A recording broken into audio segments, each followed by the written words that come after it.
Join me. Together, we can rule the galaxy. Hello there, it's Sheiv the Wise. Welcome to Vader's Lair. Today we're going to be talking about Project War Mantle and what the implications of what it could lead to could possibly be. In episode 3 of the Bad Batch, we officially meet Admiral Rampart after seeing him as a hologram back in episode 2. And Rampart has a discussion with Tarkin in which Project War Mantle is brought up. Now this is not the first time we heard of Project War Mantle. In fact, back in Rogue One, while Jyn Erso is searching through the database of the Empire on Scarif, she finds projects War Mantle, Cluster Prism, and of course, Black Saber and Stardust. Now from what we're told in the Bad Batch, this project started as a recruitment project. Now the plan for this project was to have willingly enlisted troops that would become elite soldiers after being taught and led by elite clone commanders.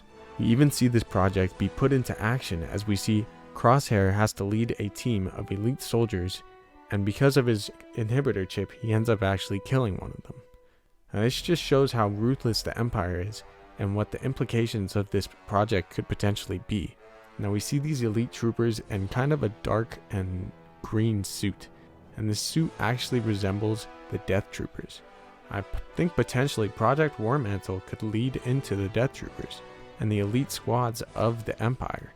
In fact, Rogue One, I believe, is the first time that we see Death Troopers on screen, so it makes a lot of sense that Project War Mantle, which we first heard about in Rogue One, would potentially lead to the Death Troopers. Other implications of this and what we potentially know from the end of this episode in Bad Batch, it's even possible that at some point Death Troopers are just elite clones.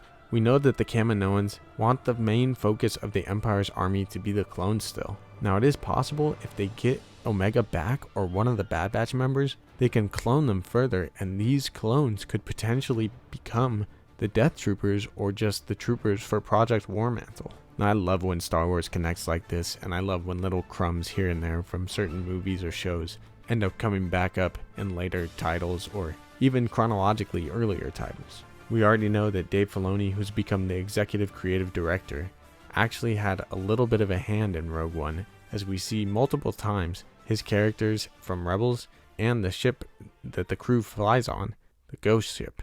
If my memory serves me right too, I think the director of Rogue One talked to Dave Filoni many times while creating his project, and that's a big part of why Rebels characters and things are tied into that, plus the time period fits, and they were a big part of the rebellion actually.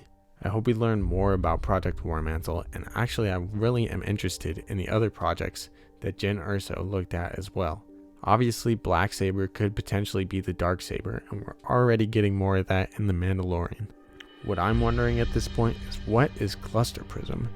We've gotten every project except for that, although technically we haven't got Black Saber either.